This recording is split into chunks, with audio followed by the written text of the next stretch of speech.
such dangerous circumstances, we should be careful, calculated and accurate in our use of language. Forced displacement of the type advocated, and which has already occurred within the Gaza Strip, is a breach of international humanitarian rights and is a war crime. Advocating the expulsion of people is also justly described as ethnic cleansing and can only be achieved through yet further appalling violence. I acknowledge the government will wish to maintain a diplomatic relationship with the US as a long-standing friend, but it is the role of friends to be honest with each other, and the UK must use its influence. The Prime Minister's remarks yesterday that the Palestinians must be allowed home is most welcome, but I believe the government must go further. So, will the Minister set out that the UK rejects the President's remarks and those of the Israeli Prime Minister and Defence Minister? Will she confirm that the recognition of the Palestinian state is an urgent necessity in resolving this conflict? Will she confirm that the borders of that state are the 1967 borders set out in UN Security Council Resolution 242? And when will the UK government respond to the ICJ advisory opinion on the Israeli occupation of the occupied Palestinian territories? Thank you, Mr. Minister. Thank you, Mr. Speaker, and I'm grateful to my honourable friend for the many points that he has made. Of course, he is right to underline the appalling suffering that so many Gazans have experienced over recent months. Of course, we also recognise the suffering of the hostages and of their families as well. This has been a truly horrendous time for Gazans, for Palestinians, for Israelis, and we must see that ceasefire being held to not just phase 1, of course, but phase 2, phase 3, and ultimately a two-state solution. He talks about the role of Egypt, Jordan and Saudi Arabia, and I want to reassure him that the UK continues to work with all partners in the region towards the peace that is so important. He mentioned UNRWA, Mr. Speaker, and I'm sure he's aware of the UK government's position that we believe that UNRWA must continue to operate, not just in Gaza, but also in the West Bank and in relation to Palestinian refugees more broadly in the region. He also mentioned the situation in Jenin, Mr. Speaker, and we've been very clear there must be de-escalation. We're deeply concerned about the potential for further instability because of recent developments. On his primary question, Mr. Speaker, around displacement, he did refer to the Prime Minister's statement yesterday, and I want to underline that briefly, Mr. Speaker, because the Prime Minister could not have been clearer in what he said. He stated that he was moved by the image of thousands of Palestinians walking, literally walking through the rubble to try and find their homes and communities in Gaza, as so many of us have been moved. He stated, and I quote, "They must be allowed home. They must be allowed to rebuild. We should be with them in that rebuild on the way to a two-state solution." So the UK's position on this has been crystal clear. That is the position of the UK government. I do not believe there is any confusion around that, and I do appreciate that he was not suggesting that, Mr. Speaker. He asked about the UK's position on recognition. He will be aware again that we have stated that position a number of times in the House, including the Foreign Secretary at length when we had his statement on the ceasefire deal when that was agreed. We are very clear that the Palestinians have the right to their own sovereign state where they can live in security, just as with Israelis, and we are determined to ensure that there is recognition at a time that is most conducive to achieving that two-state solution that is the right of both of those peoples. And finally, on the subject, Mr. Speaker, of the ICJ, he will be well aware that that determination by the ICJ is a very detailed judgment. It's one that took many months to come to. As behoves such a detailed judgment, it's important the government considers it in detail. That is exactly what we are doing, and of course we will update colleagues as soon as we have come to a determination in relation to that. Thank you. Shadow Minister Wendy-Moore. Thank you, Mr. Speaker. The ceasefire remains fragile. There continues to be a long road ahead, and we do want this agreement to hold. That means each and every single hostage must be released, both in accordance with the terms of phase 1 of this agreement and subsequently. The videos we have all watched of the released hostages being reunited with their families are immensely moving. We cannot even begin to think or imagine the pain they have suffered since October the 7th, 2023. We also hold firmly in our thoughts the hostages who remain in such cruel captivity at the hands of Hamas, and the families who continue to anxiously await news of their loved ones. The awful news that 8 hostages will not be making it home alive must be unbearable for the families. So we again reiterate our call for the government to do everything in its power with partners to push for humanitarian access to those who are still being held hostage. And the UK should offer whatever practical support it can to help facilitate the smooth release of hostages. Mr Speaker, the testimony of Emily Damari about the location of her captivity is also very serious, and there needs to be a thorough and independent investigation, and urgently. So today I would also be grateful for clarity from the Minister about how the UK Government is formally responding beyond calls for an investigation. On the subject of aid to Gaza, can she provide an update to the House on 3 specific points? Firstly, the turnaround time between British aid reaching warehouses in the region and then entering Gaza. Second, what metrics, if any, the government is using to monitor the distribution of that aid when it has entered Gaza. And finally, whether additional types and categories of aid are now being delivered versus before the ceasefire. Mr Speaker, thank you. Minister.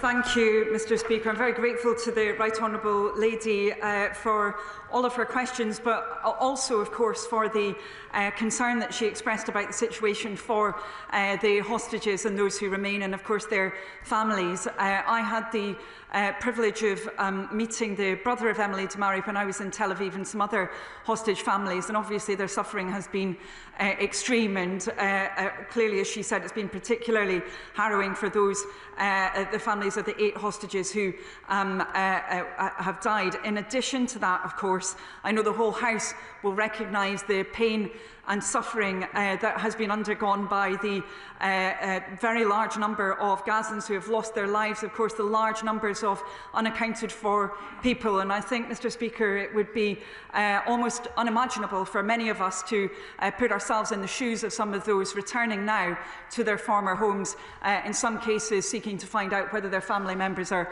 under the rubble. What a horrific experience they must be going through at the moment. She asked 3 specific questions, Mr Speaker, that I will get onto in just a moment, but she did press rightly on the situation in relation to Emily Damari's captivity and the fact that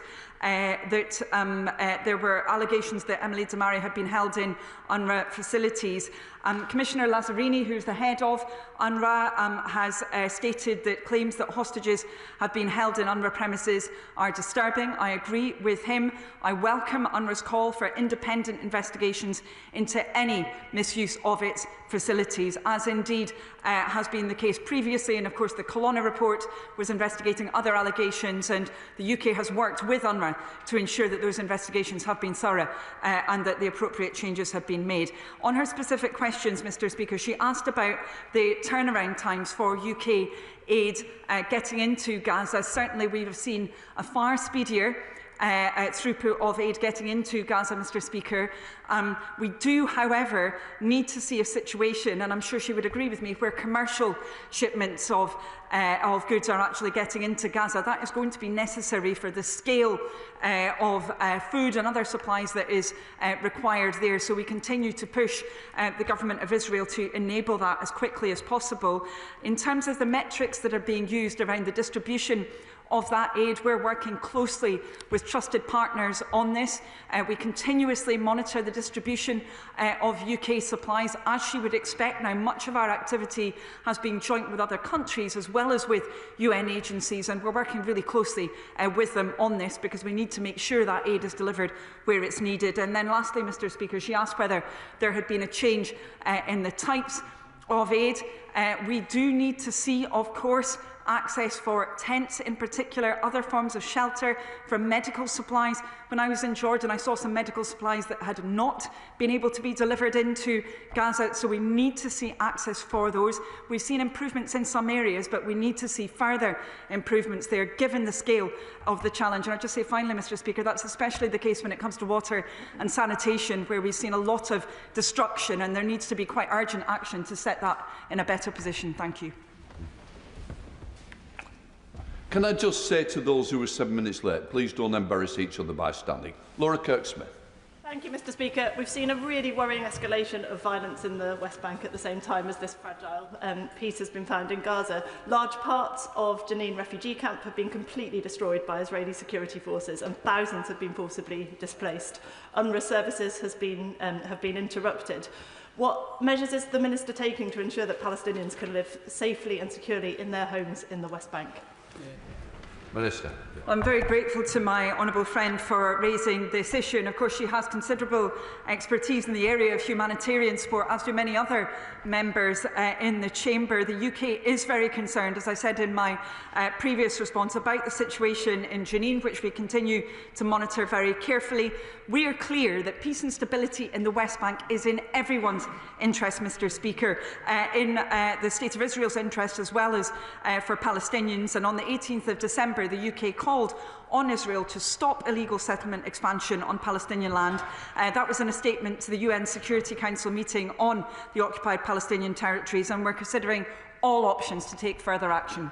Liberal Democrat spokesperson Monica Harding.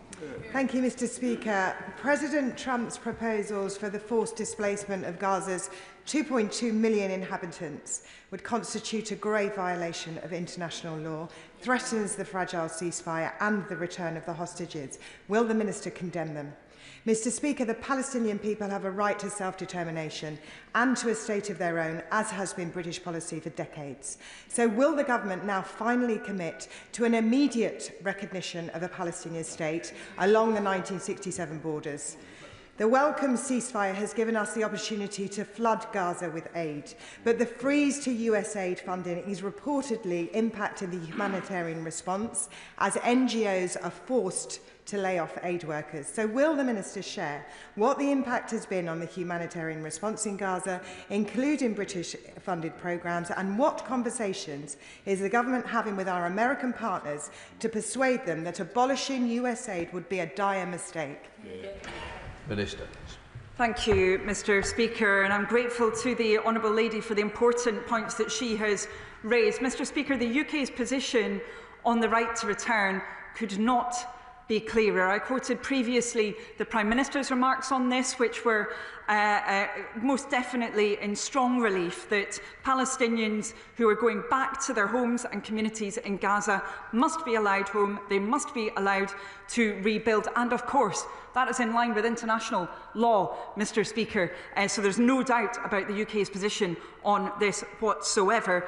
She asked about the position on recognition, Mr. Speaker. I responded to that when it came to the words of my honourable friend who raised this urgent question. The UK has been clear around this, that we believe that it is important that both Palestinians and Israelis are able to have sovereignty that is required for them, able to have security that is necessary in order to live in peace, and we will ensure that the UK's decision around this on recognition is a contribution to the process towards a two-state solution that we desperately need to see. And finally, Mr. Speaker, she asked about US aid, and I was very grateful to her and other members in the room for coming to a briefing that we undertook yesterday with the Minister for the Middle East, where we covered this matter as well.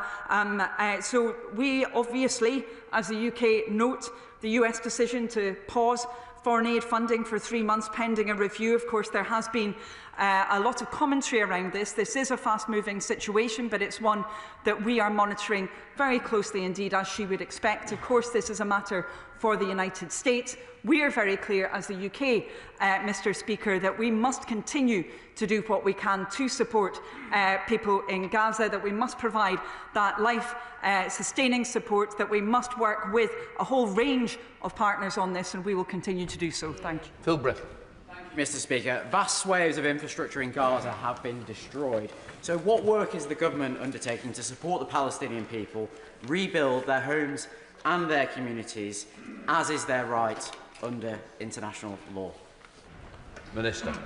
Thank you, Mr. Speaker. Well, this is a critical issue. Of course, we need to see the ceasefire being held to. We have to move, as I said before, through phase 1 to phase 2 and 3, but we do also need to ensure that there is day after next phase planning in Gaza, so that we can see that building up of Gaza's governance and security institutions and, of course, infrastructure, as well as my honourable friend rightly stated. We're clear that Gaza's recovery and reconstruction must be Palestinian-led.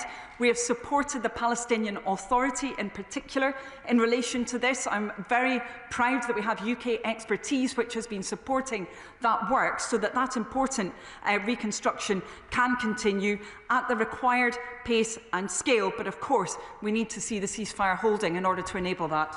David Mundell. Thank you, Mr. Speaker. Can I ask the Minister what practical support the government is giving to Egypt now that the Rafah crossing has reopened for medical emergencies? When that was the case previously, it placed enormous pressure on the Egyptian health service and caused some civil unrest in Egypt because of that. And as the Right Honourable Lady knows, Egypt is also under pressure on its southern border from the conflict in Sudan. So does she agree with me that support for Egypt at this critical time is very important? Minister. Thank you, Mr. Speaker. I'm very grateful to the Right Honourable Gentleman for underlining the role of Egypt in relation to this incredibly difficult humanitarian situation, and particularly in relation to medically evacuated people from Gaza. Of course, it's also right to underline the fact that Egypt is now housing many refugees from Sudan as well. The UK is, I can reassure him, seeking to work with Egypt around this. We have supported the Egyptian Ministry of Health and Population with £1 million that was delivered through the World Health Organization, WHO Egypt, to support medically evacuated Palestinians from Gaza. We're exploring further support to the Egyptian system because they are, of course, as he knows, gearing up to receive large numbers of medical evacuees at the moment. Thank you. Hussein. Mr. Speaker, the world is watching, and let us be clear in this House that how the UK reacts to this brazen attempt to further rip up international law today will echo for generations. 61,000 Palestinians killed, a ceasefire hanging on a thread, and a blueprint now to ravage Gaza, ethnically cleanse Palestinians and resettle the land. So can the Minister tell this House where exactly has diplomacy and refusing to sanction Israel led us when Palestinians are now facing mass expulsion, reoccupation and resettlement, all whilst the international rules-based order has been ripped to shreds? Minister. Thank you, Mr. Speaker. I'm grateful to my honourable friend for his question.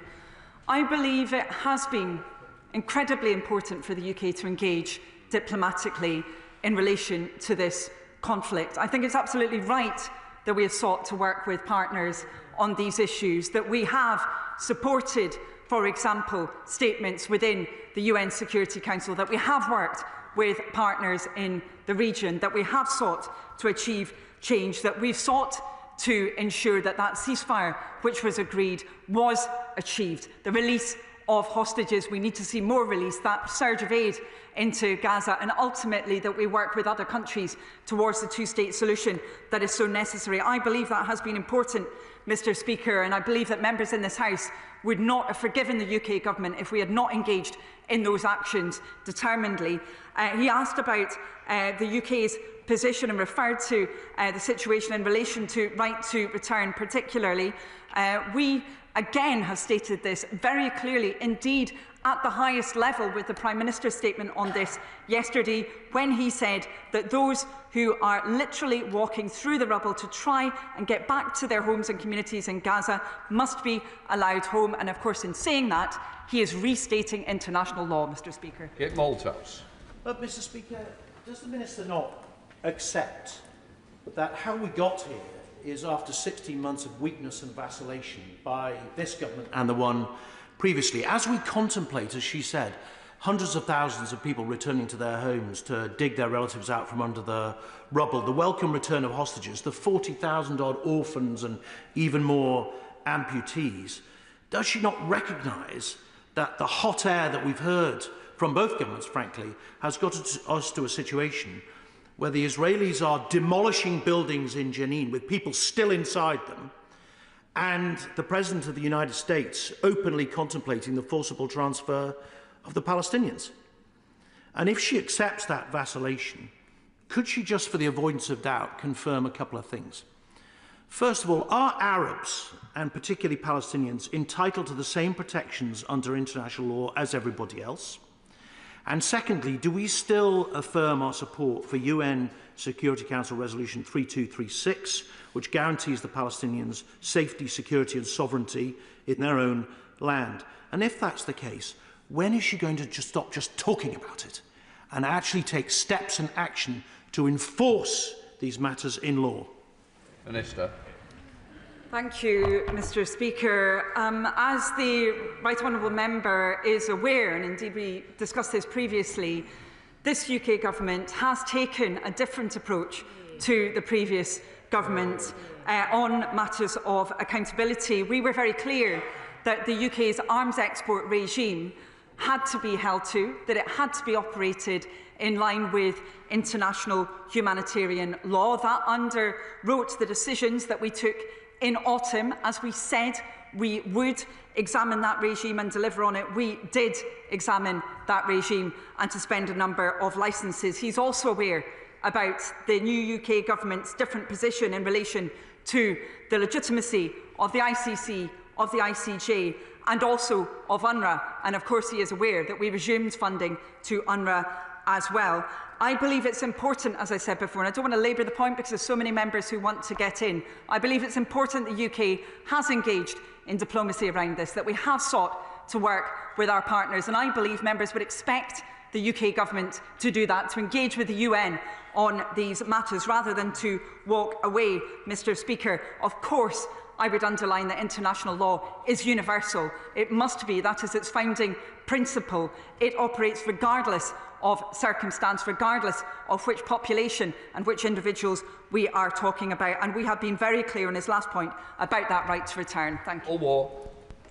Mr. Speaker, the TV footage of many thousands of Palestinian men, women and children walking back to northern Gaza was a powerful reminder not just of the forcible displacement they've already suffered, but also of the extraordinary resilience of that people. And so that's why there's real anger amongst Palestinians today that yet again the very existence of their homeland is being subject to the whims of another colonial power. I'm pleased that the Minister has confirmed that the UK has an unshakable policy on the right of return of those Palestinians to rebuild their homes and their lives. But will she agree with the UN Secretary-General, who says today that staying true to international law is essential to avoid any form of ethnic cleansing? Minister. Thank you, Mr. Speaker, and I'm grateful to my honourable friend for again raising those images that so many of us have seen on our television screens of Palestinians returning to their homes in Gaza. As the Prime Minister explained, having to walk, in many cases, of course, having no other choice because of the destruction of roads and other infrastructure, seeking to walk back to their homes, of course, so many of those homes having been destroyed. And of course, he is right that that experience of displacement is one that has been felt by very significant numbers of Gazans, up to 90% of Gazans having been displaced at least once, and some up to 9 times, Mr. Speaker. The UK's commitment to international law, Mr. Speaker, to underline yet another time, is very clear. The Prime Minister has restated that, the Foreign Secretary has restated that, and I restate it again today. Thank you. Wendy Chamberlain. Thank you, Mr. Speaker. I'm very grateful to the Minister for a response to my honourable friend in relation to US aid, and to know that the impact assessment of the US Government's decision in relation to US aid is ongoing, particularly in relation to the humanitarian situation in Gaza. But can I ask the Minister, when we are looking at overseas development assistance, surely as part of that assessment, should the government not be considering a return to 0.7 of overseas development assistance? Because if the US is no longer a reliable partner, a global partner, surely the UK should be. Minister. Thank you, Mr Speaker. I'm grateful to the Honourable Lady. First of all, when it comes to the UK's position on the return to 0.7% of GNI being spent on overseas development, she will be aware of my party's position, the position of the government, that we are determined to return to that level of spending as fiscal circumstances allow. We are very clear that we must play our part on these humanitarian questions, and indeed more broadly on development. We must seek to work in partnership with other countries on these matters, and we are doing that. Indeed, we have made sure that's fed into our decisions for the next year for the spending review that's 1 year long, Mr Speaker, but it will also be the case for the longer term spending review as well. Thank you. Thank you, Mr Speaker. The Prime Minister from that dispatch box was quite clear. The right of Gazans to return and remain on their land is absolute. As they return, of course, there are many hundreds of thousands of psychologically and physically damaged children, which is unprecedented in recent memory. What can we do, Minister, to help them as a British state? Minister. Thank you, Mr Speaker. And I know this is an issue that my honourable friend will be concerned about also, given his considerable medical expertise as well. The UK has been acting to ensure that we are doing our part to support children within Gaza. We will continue to do that. We're having urgent discussions now, Mr Speaker, with our partners around this, and that does extend to those really concerning issues around psychosocial trauma that has been experienced by children, and ensuring that those vulnerable children do receive the support that they need in the future. Thank you. Thank you, Mr Speaker. It's welcome news that some hostages have been released, but the shocking scenes we've seen of brave young women surrounded by terrorists demonstrates that Hamas is still in charge in Gaza. So the question now turns to how we can ensure that the Palestinian people can return to safe and secure homes, that the terror tunnels are destroyed, and that Hamas play no part in the governance of Gaza. Given that they are in charge, and now President Trump has made an announcement about how this could be done, what is the British government going to do to come up with a counter-proposal that is both reasonable and achievable? Minister. Thank you, Mr Speaker, and I share his concern around those scenes, and I'm sure that other members within the House will have done so as well. The UK government has been very clear: Hamas must not play a part in those future governance arrangements, and we have practically been seeking to work, as I mentioned previously, Mr Speaker, with the Palestinian Authority, especially making sure that they have the expertise that they need for their reform programme, and working towards the reconstruction and recovery that's so important in Gaza. Thank you. The Minister is right to say that the last 14 months in Gaza have been a living nightmare, and that what we need to do now is see a safe and secure Palestine alongside a safe and secure Israel. I agree absolutely that there must be no forced displacement of Gazans. So can the Minister say more about how we are focusing on the key issues here, which is how the UK is supporting a ceasefire and the rebuilding of Gaza? Minister. Thank you, Mr Speaker. I'm grateful to my friend for her important question. The UK has sought to invest in the ceasefire. That was the reason why we announced, in fact, I think it was just last week, Mr Speaker, additional support to go in, humanitarian support, support in relation to much-needed services in Gaza, so that we could ensure that surge in aid, which is so necessary, is not just there now, but will be sustained. We believe that's important, Mr Speaker, so that we can progress from phase 1 of the ceasefire into phase 2, then phase 3, and ultimately towards a two-state solution. Thank you. Dave Dougal.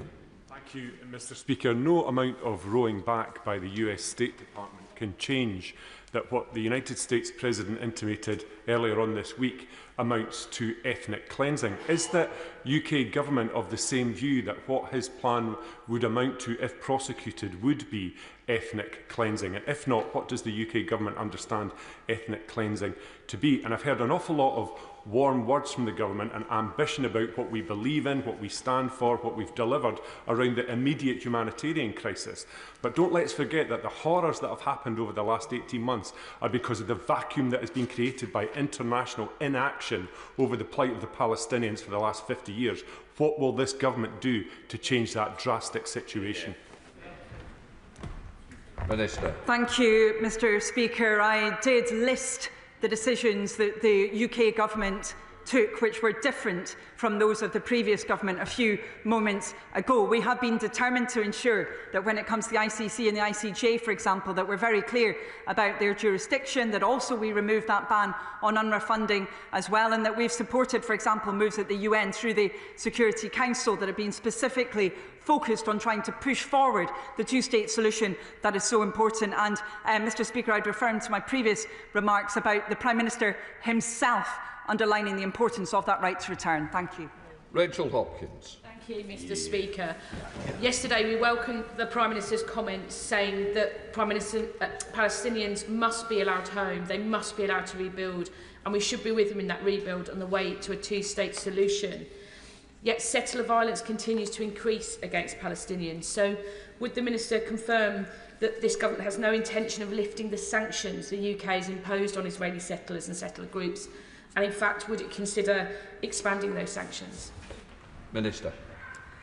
Thank you, Mr. Speaker. My honourable friend, I'm sure, will be aware that the UK has imposed, I believe it's in autumn, sanctions against those who had engaged in and promoted violence as settlers. We condemn that activity. We believe that it reduces the prospect for a two-state solution. Of course, when it comes to future sanctions designations, for me to talk about them from the dispatch box, Mr. Speaker, would reduce their efficacy, and therefore I will not do that here. Thank you. Sir Alex Shelburne. Thank you, Mr. Speaker. May I start by thanking the Minister for the clarity of her answers today.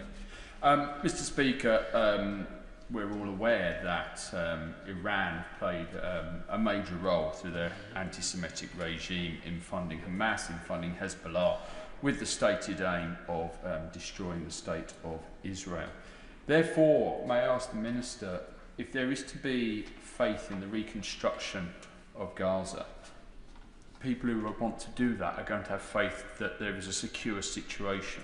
The attitude of the White House towards Iran is different to the previous one. So may I ask the Minister what action the government is taking, how it is involved in making sure that Iran is not able to re-establish itself to fund and arm the groups that specifically want to destroy the state of Israel? Minister. Thank you, Mr. Speaker. I'm grateful to the honourable member for his comments, and the UK government is clear that Iran has long destabilised the Middle East. That's obviously been through military means, but also financial and political support as well to its proxies and partners, including Iranian-aligned militia groups in Iraq and Syria, Hezbollah, as he mentioned, in Lebanon, and the Houthis in Yemen as well. We will continue, Mr. Speaker, to work with international partners to encourage de-escalation. Long-term peace and security in the Middle East can't be achieved without addressing Iran's destabilising activity. The UK government is very clear on that. Thank you. Richard Bagan. Thank you, Mr. Speaker. Trump has lifted the lid on Israel's real plan, the ethnic cleansing, the forced displacement of Palestinians. Nobody can any longer claim that they didn't know and don't know what's going on, a genocide. And all the warm words in the world about a two-state solution won't stop this. Only sanctions will, as the world's top court demands. And that means bans on Israeli settlement goods entering this country. It means sanctions on trade. It means an arms embargo. Without doing that, people and this House will never be able to say that we did everything that we could to stop these crimes that will echo down the generations. So will the Minister finally agree to confirming that the government will finally treat Israel as it's rightly treated Russia and impose widespread sanctions? Minister. Thank you, Mr. Speaker. And on my honourable friend's question in relation to forced displacement, I was very clear earlier, Mr. Speaker, about the fact that the UK government is absolutely determined to ensure that there is not forced displacement. That would be contrary to international law. Gazans must be allowed home, and in the words of the Prime Minister himself, they must be allowed to rebuild, Mr. Speaker. He asked about the situation in relation to arms exports. I know that my honourable friend will be aware that on the 2nd of September we suspended a number of export licences to Israel for use in military operations in Gaza, and I refer to my previous response in relation to sanctions designations, Mr. Speaker. Thank you. Ellie Charles. Thank you. Mr. Speaker, President Trump's comments earlier this week were grossly irresponsible and dangerous. Can I ask the Minister, does she recognise that forcible displacement of a population under occupation constitutes ethnic cleansing and is a war crime? Will she clearly and unequivocally condemn the remarks of President Trump? And will she recognise the state of Palestine as an essential step to the long-term sustainable peace she has articulated support for? Thank you. Minister. Thank you, Mr. Speaker. I'm grateful to the Honourable Lady for her question. We have been very clear, as I mentioned just a few seconds ago, about the fact that any attempt to prevent Gazans from returning home, to prevent them from returning to their communities, to suggest that, for example, they must be housed and remained in other Arab states, any attempt to do that would be contrary to international law. And she, I'm sure, understands that. She's not just heard me say it, she will have heard the Prime Minister say it, of course, yesterday, and the Foreign Secretary has said it many times. She asked about our approach in relation to recognition. Mr. Speaker, I agree with her that lever of recognition is an important one, that it will be crucial for ensuring the two-state solution, that is going to be so important for peace in the region, Mr. Speaker. That is why the UK is considering so carefully how we go about this, because we know that ultimately both Israelis and Palestinians have that right to be able to live in sovereign states in security, and we're going to make sure that our actions are as strong as possible to getting us to that outcome. Thank you. John Pearce. Thank you, Mr. Speaker.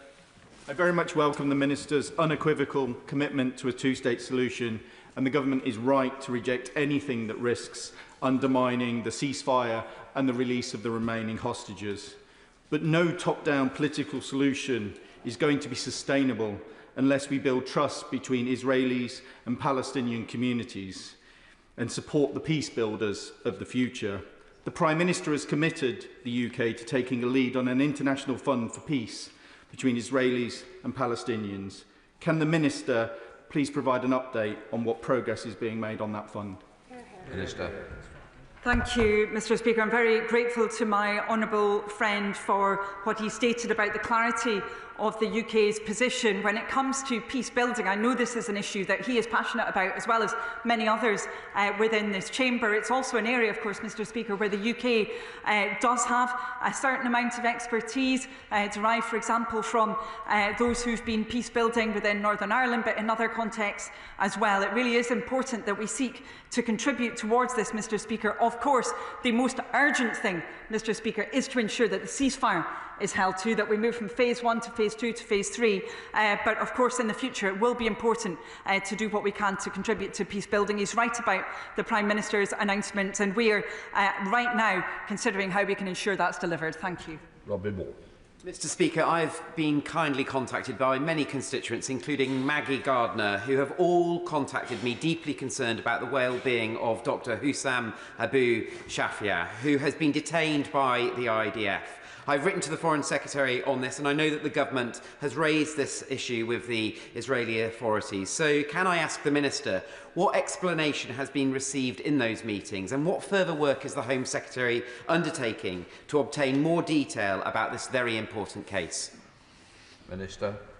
Thank you, Mr. Speaker. I'm grateful to his constituent for raising this important issue. As he says, it's one that many members are concerned about and the general public are concerned about. As he rightly states, this is an issue that the UK government has raised with Israeli counterparts. We are concerned about this situation. We believe that there needs to be clarity about why any individuals are being held. That includes medical staff. And it is also absolutely crucial that, of course, the Red Cross are able to visit those who have been detained. So we've made that point very forcefully. Thank you. Andy Slaughter. Thank you very much, Mr. Speaker. Since the ceasefire in Gaza, there has been open warfare against civilians in the West Bank, dehumanising of the whole Palestinian population and the threat of ethnic cleansing of a second Nakba. Surely we can expect a proportionate response from the UK government, starting with the advisory opinion, with recognition and with the banning of trade on settlements.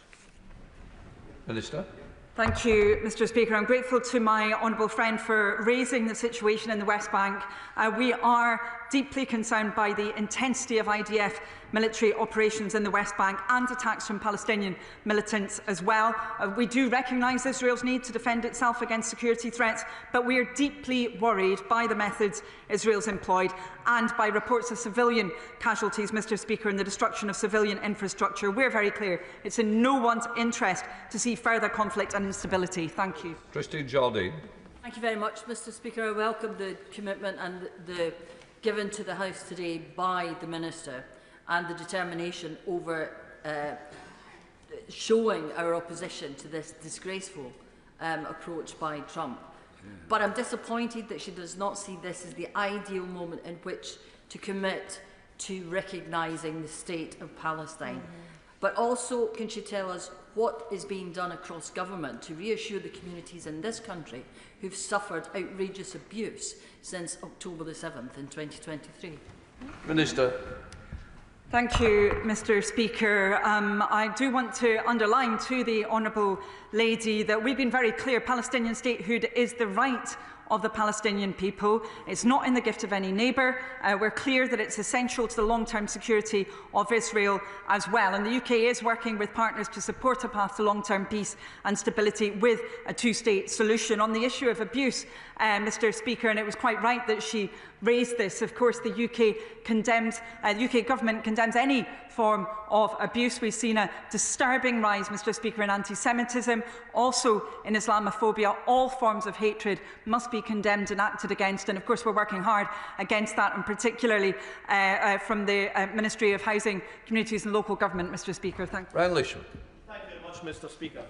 How does the government address Amnesty International's concerns that economic activities with illegal Israeli settlements contribute to both their sustainability and growth, thus undermining Palestinians' rights, and that business enterprises involved with Israel's illegal settlements may be involved and complicit in international crimes? Minister. Well, Mr. Speaker, we're very clear. Israeli efforts to undermine a two-state solution through settlement building, settlement violence and punitive economic measures are unacceptable. We're aware that settlement expansion reached record levels in the past year. That was very disturbing, and that has been accompanied, of course, by an increase in settler violence. And our position on this has been clear. I will reiterate briefly, Mr. Speaker. We know that settlements are illegal under international law. They present an obstacle to peace, and they threaten the physical viability of a two-state solution. Matt Weston. Thank you, Mr. Speaker. The current ceasefire is clearly welcome, but fragile, given Israel seems determined to pursue a policy of expansionism. We see the bombings in Jenin, we've seen the expansion into southern Lebanon and also into the buffer zone of the Golan Heights.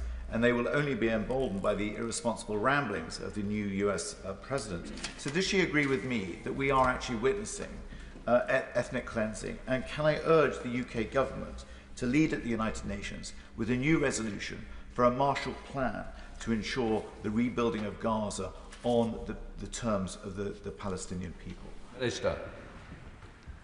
Thank you, Mr. Speaker, and I'm grateful to him for raising the issue of the role that the UK can play when it comes to the recovery and rebuilding of Gaza. We have been working with a range of partners around this. As I mentioned before, Mr. Speaker, we've been seeking to support the Palestinian Authority on this, contributing experts towards their endeavours in relation to that. And the World Bank has conducted another damage assessment, an updated damage assessment. We're looking very closely at that and seeking to work with them and other partners on this, Mr. Speaker.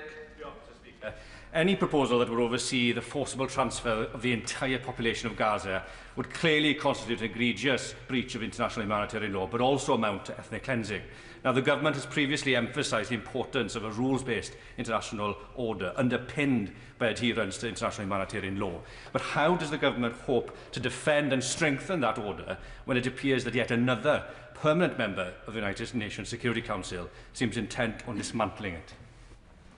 Minister. Thank you, Mr. Speaker. I'm grateful for his words, making clear that the UK government does indeed support a rules-based international order. That's particularly important when it comes to, of course, international law, international humanitarian law, as well as we have been discussing, Mr. Speaker. We have made that position clear repeatedly. We will continue to hold to it, including within the UN and with all of our partners. Thank you. Rachel Muskell. Thank you, Mr. Speaker. We know that the ceasefire is incredibly fragile and that there have been breaches with impunity. Particularly, we think about the people of Jenin at this time. However, does the Minister recognise that the lack of recognition of Palestine now is denying the protection that people across Palestine need? Minister. Thank you, Mr. Speaker. That protection is critically important at every stage, Mr. Speaker. The UK government has been absolutely clear that we have seen too much, far too much death and destruction in Gaza, Mr. Speaker, that we are seeing now truly heartrending scenes of people trying to return to communities that have been destroyed. We have seen over 46,000 people being killed, Mr. Speaker. That population requires our support, and I do not believe that is contingent on political circumstances. Thank you. Thank you, Mr. Speaker. I'd like to thank the Minister for her update yesterday. It's greatly appreciated. But would the Minister agree with me that we are standing on the precipice of a new dangerous world order, leaving one behind that bases global peace on global justices that we have recognised? Because we have close to 48,000 Palestinian men, women and children being killed. Hundreds of thousands returning to once what was their homes to rubble, and as we speak, Minister, mothers are looking for their children in the rubble. Whilst at the same time, we have the most powerful man of the most powerful country in the world behaving like a gangster, talking about replacing these people from their land, replacing their homes with beachfront properties, creating casinos and a Riviera. Is this the time, Minister, where we categorically utilise the same words as we do for other conflicts and call this out for what it is, and that is the ethnic cleansing of the Palestinian people? And we must immediately put into place the recognition of a Palestinian state. Can we stand up to President Trump and tell him Gaza is not for sale? Thank you. Minister. Thank you, Mr. Speaker. As I stated in response to the previous question, the UK has been and will continue to be an advocate for the international rules-based order. That's incredibly important. We need to see those rules being upheld by all, and of course we will continue to advocate for that at the UN and in relation to all countries, Mr. Speaker. We've been very clear about our position. It must be possible for people to return. I agree with him about the horrendous situation so many Gazans are facing. We've already talked about this in this urgent question, Mr. Speaker, and I would just underline again what the Prime Minister said yesterday very clearly. When it comes to Gazans returning to their homes and communities, they must be allowed home. Thank you. Jacob Collier. Thank you, Mr. Speaker. The comments made by the President of the United States about a Riviera of the Middle East undermine the hard work towards a two-state solution, which, as the Minister has said, is the only way for a lasting peace in the region. Can the Minister confirm that it will be for the Palestinian people to determine the destiny of their country? Minister. Thank you, Mr. Speaker. I'm grateful to my honourable friend for asking me to confirm that it will be for the Palestinian people to determine their future of Gaza. Absolutely, we've been crystal clear on that, and indeed, as I stated previously, we've been working with the Palestinian Authority in relation to this. Thank you. Jim Chapman. Thank you, Mr. Speaker. Can I thank the Minister for her answers to the UQ? Let me be clear in the first instance that, not having seen the full detail of Trump's plans for Gaza, I believe that I need to see more detail, and I think we should all look at that more astutely. But what I very much want, Mr. Speaker, is a future for Gaza that can see a barren wasteland of death and destruction to become something of value, with jobs, economy and safety. Israel needs a secure border that safeguards Israeli citizens so that Hamas terrorists, murderers, rapists and child killers can't murder Israeli people. And remember that China and Iran has stood alongside Hamas. Will the Minister consent to keeping an open mind and dialogue to a fresh approach to help those in Israel and in the Gaza Strip? Thank you. Minister. Thank you, Mr. Speaker. I'm sure that members right across the House want to ensure that there is in the future within Gaza a situation that is economically viable. That's one of many reasons why commercial operations have to be allowed to resume. It's really important the government of Israel enables that. But we also, of course, need to see a situation for Gazans and for all Palestinians of security and of sovereignty, as I talked about before, as well as, of course, for Israelis. When he talks about economic empowerment, this is an issue that's been crucial for the UK government. I saw that for myself with Palestinians when I visited the West Bank, some of the support the UK has been engaged in there, and we will continue that work. Thank you. Ferguson. Thank you, Mr. Speaker. I thank my honourable friend for securing this important question today. Over the last 16 or so months, we have seen Palestinian people being displaced from their homes and communities, on many occasions, on not just once, but perhaps twice or three times. So for the President of the United States to suggest a further forced displacement seems to me to be not just illegal, but also incredibly cruel. In diplomacy, we believe that timing is everything. So in order to give the Palestinian people some protection from outside actors who seem to wish to dictate what should happen to them, is it not now the time that the international community and our government should recognise Palestine as a state and give it all the international supports and strengths that that gives it? Minister. Thank you, Mr. Speaker. And my honourable friend was right to refer to the levels of displacement. As I said previously, Mr. Speaker, 90% of the population of Gaza have been displaced. As she says, some twice or three times, some up to 9 times having been displaced. And when we consider the impact on whole families having to move so many times, Mr. Speaker, I'm sure that we're all disturbed by that. She is right that timing is important. Of course it is. That is why the UK government is considering this so carefully. We must use the mechanisms we have available to us, Mr. Speaker, to ensure, above all, that we get to a two-state solution and the peace that is the right of Palestinians and Israelis. Thank you. Joe Powell. Mr. Speaker, the devastation in Gaza needs a strong international coalition focused on reconstruction, humanitarian aid and a pathway to a negotiated two-state solution with a viable Palestinian state, not speculation about handing over territory and forced displacement. And on humanitarian aid, there are now 2 pieces of legislation that have come into effect that will ban UNRWA operations in areas under Israeli occupation. So can the Minister outline what actions this government is taking to prevent the largest humanitarian aid operation in Gaza collapsing and the devastating consequences that will have on Palestinians? Minister. My honourable friend is right, Mr. Speaker. Gaza's recovery needs are going to be vast.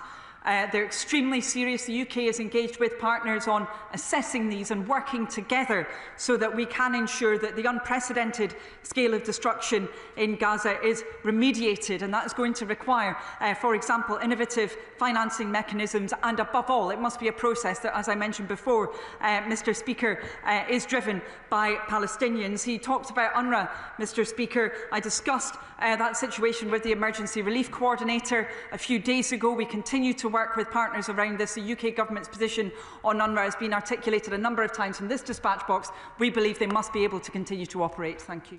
Final question, Chris Murray. Thank you, Mr. Speaker.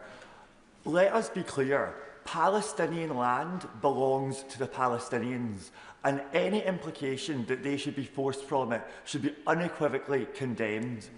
But individual Palestinians are routinely forced from their land by illegal settlement building in the West Bank.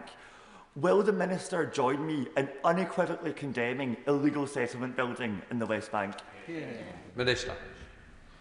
Yes, and having seen that activity from myself, Mr Speaker, and the impact that it has had on Palestinians and their families, the violence that has often accompanied it and the economic damage that it has done, I'm very well convinced of that, and indeed the UK Government has been and has stated that many times. Thank you. Thank you. Let the front benches change over.